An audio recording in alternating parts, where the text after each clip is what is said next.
7월 10일 오늘 만나 성경 말씀은 요한계시록 6장 1절 16절 말씀입니다. 나는 그 어린 양이 그 7 봉인 가운데 하나를 떼는 것을 보았습니다. 그리고 나는 네 생물 가운데 하나가 우레 같은 소리로 오너라 하고 말하는 것을 들었습니다. 산과 바위를 향하여 말하였습니다. 우리 위에 무너져 내려서 보좌에 앉으신 분의 얼굴과 어린 양의 진노로부터 우리를 숨겨다오. 아멘.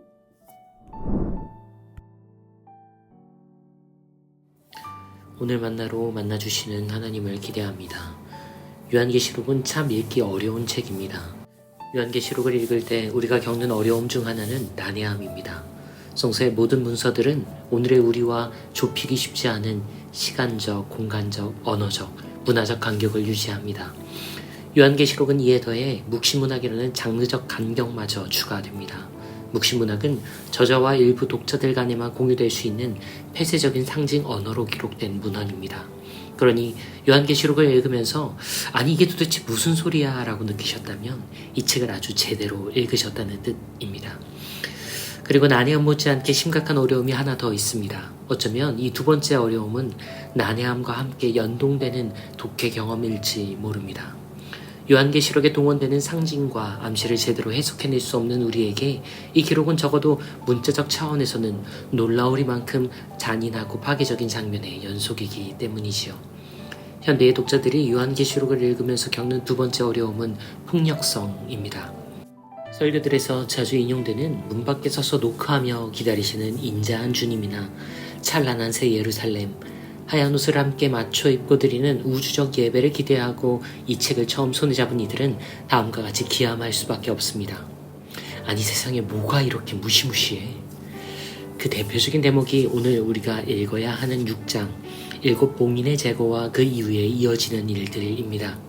봉인을 떼면 각양의 색깔의 말들과 무기들이 등장하고 사륙과 학살, 죽음과 지옥, 검은 태양, 피의 달, 낙하하는 별, 지진과 대륙격변의 재난이 닥칩니다.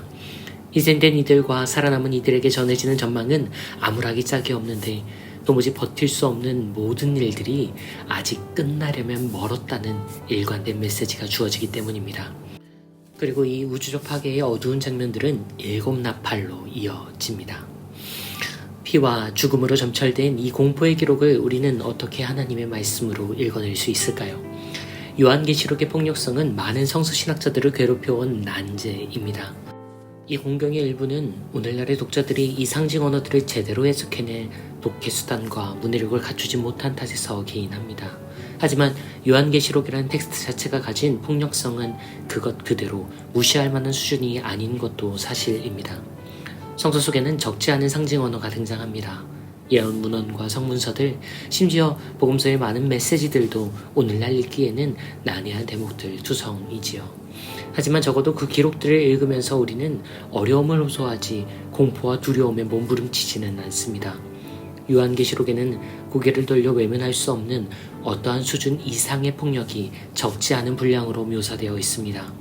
우리가 요한계시록을 하나님의 말씀으로 읽으려면 이 문서 속 폭력을 인정하고 대면하려는 노력이 필요합니다. 우선 우리는 이 묵시문학을 쓰고 읽은 저자와 독자들을 이해해야만 합니다. 모든 기록들은 그 시대가 당면하고 있는 현실을 반영할 수밖에 없습니다. 1940년대 우리 시와 노래 속에서 일제강점기의 상흔을 제거할 수 없듯이 1950년대 우리 문학에서 전쟁과 동족 상잔의 비극, 이념의 충돌을 외면할 수 없듯이 성서의 기록들에서도 당대를 살아가는 이들의 아픈 현실이 단어와 문장, 행간 사이에 깃들어 있음을 우리는 이해해야 합니다. 요한계시록은 저자와 저작 연대가 상당히 폭넓게 제한되고 있는 편입니다만 이를 쓰고 읽던 이들이 심각한 수준의 폭력에 노출되어 있었을 것이라는 가설에서는 모두의 의견이 일치하는 편입니다. 요한계시록은 교회가 본격적으로 외부의 박해를 경험하던 시기에 기록된 문헌이라는 점을 우리는 늘 염두에 두어야 합니다. 예수와 그분의 공동체도 바울과 그의 디아스포라 교회들도 일부의 공격과 박해에 직면했던 것이 사실입니다. 예수와 바울의 시절에는 바리새인과 극단주의자들에게 모욕당하고 구타를 당한 뒤 길에서 내쫓기는 정도의 일탈적 폭력이었다면 요한계시록의 저자와 독자들은 그리스도인이라는 것이 드러나면 구금과 고문, 처형과 학살에 이를 정도의 사회적 폭력으로 그 강도와 범위가 확대되었을 가능성이 높습니다. 요한계시록의 폭력성은 그들이 겪고 있는 어떤 아픈 현실을 반영하고 있습니다. 그리고 바로 이 지점에서 요한계시록은 독특한 전치를 시도합니다. 요한계시록은 놀랍게도 폭력의 주체를 전환합니다. 오늘 우리가 읽은 말씀에서 학살과 재난을 부르는 그 봉인을 해제하는 폭력의 주체가 드러나지요. 나는 그 어린 양이 그 7 봉인 가운데 하나를 떼는 것을 보았습니다. 우리가 요한계시록의 폭력이 견디기 힘든 본원적인 이유가 여기에서 확인됩니다. 그 폭력을 주도하는 분이 보좌에 앉으신 분과 어린 양인 것처럼 보이기 때문이지요. 요한계시록은 신적 폭력에 대해 묘사합니다. 자칫 잘못 읽으면 이 전제는 하나님의 폭력을 용인하는 것처럼 보일 수도 있습니다. 요한계시록은 오독의 여지가 많은 정말 읽기 힘든 책이라는 점이 여기서도 다시 한번 확인됩니다. 전 요한계시록이 말하는 바가 우리 하나님은 이렇게 폭력적인 피날레를 그리고 있다로 이해되어선 안 된다고 생각합니다. 인간의 역사는 이미 너무 많이, 너무 자주 그분을 독재와 학살, 인종청소와 전쟁에 악용해왔기 때문이지요. 오히려 요한계시록은 역으로 이렇게 외치는 것은 아닐까요? 지금 인간의 제국과 인간의 권력이 자행하는 폭력을 만약 우주의 주권자이자 왕이신 하나님이 그대로 행하신다고 가정해 봅시다. 그러면 이런 시나리오가 될 겁니다. 이 무시무시한 진노를 우리와 온 세상은 과연 견뎌낼 수 있겠습니까? 그분은 능히 이렇게까지 하실 수도 있는 분이십니다. 하지만 그분은 왜 아직도 봉인을 떼지 않고 우리를 기다리는지 여러분은 정녕 모르시겠습니까?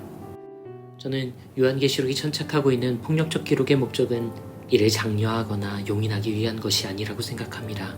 수많은 예언서가 그랬던 것처럼, 예수의 비유가 그러했던 것처럼 이는 오히려 현실의 폭력을 고발하고 이에 대한 적극적인 변화를 촉구하는 신학적 사고 실험이었던 것은 아닐까요? 하나님은 온 우주에 이렇게까지 하실 수 있음에도 참고 계십니다. 우리 인간들이 지금 하고 있는 것처럼 그 진노를 뿜어내신다면 보십시오. 어떤 일들이 일어날 수 있는지 말입니다. 성서의 저자들 중 가장 강도 높은 폭력을 경험하고 있는 요한계시록의 저자는 모든 인간과 악에게서 폭력을 빼앗아 하나님에게만 이를 돌립니다.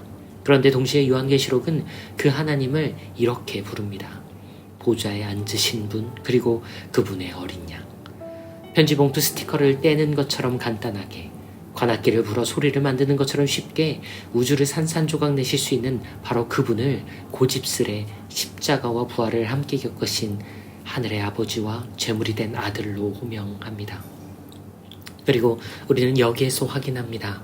그분의 이 폭력을 맡고 있는 유일한 봉인, 그분이 하실 수 있음에도 차마 떼지 못하는 그 봉인은 십자가로 공증된 그분의 영원한 사랑임을 재확인합니다. 요한계시록은 분명 폭력을 다루는 책입니다. 하지만 그 폭력은 우리에게 이렇게 말합니다. 만약 하나님이 당신들처럼 공습을 하신다면 여러분은 견딜 수 있겠습니까? 만약 하나님이 이 땅을 당신들이 타국을 침범하듯이 빼앗으신다면 여러분은 버틸 수 있겠습니까?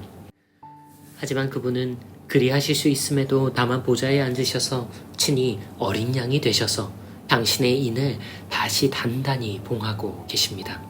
그럼 오늘 당신과 우리에게 어떤 선택지가 남아있다고 생각합니까? 전쟁의 소리가 멈추지 않는 요즘, 요한계시록과 그 속의 폭력을 이해할 수 없어도 모든 힘과 노력을 다해 읽어내야만 하는 이유가 바로 여기에 있습니다. 주님, 7 봉인 혹여나 떨어질까 단단히 붙들고 계신 당신을 상상해봅니다. 7 나팔 혹여나 스치는 바람에 소리 날까 그 입구를 막고 계신 당신을 그려봅니다. 유일하게 그러실 수 있는 분, 유일하게 그러셔도 되는 분, 진노 중에도 긍휼하신 당신을 기억하며 오늘 이 땅의 폭력과 전쟁을 아파합니다. 이 어려운 책에서 당신이 이루시려는 진정한 결말이 오늘 이 땅 곳곳에 이루어지게 하소서. 구원하심이 보좌에 앉으신 분과 그 어린 양께로부터 우리를 때리지 않으려 그 고통당하신 하나님의 어린 양 그리스도 예수님 그 이름으로 기도합니다. 아멘. 이제 두 가지 제목으로 기도합니다. 세계 곳곳에서 들려오는 폭력과 전쟁으로부터 이 땅을 구원해 주시기를 청원하며 이어서 전쟁을 막기 위해서 수고하는 이들과 전장에 가장 가까이서 구호와 샬롬을 만들어가는 이들을 위해서 기도하신 이후에 개인의 기도로 경건을 이어갑니다.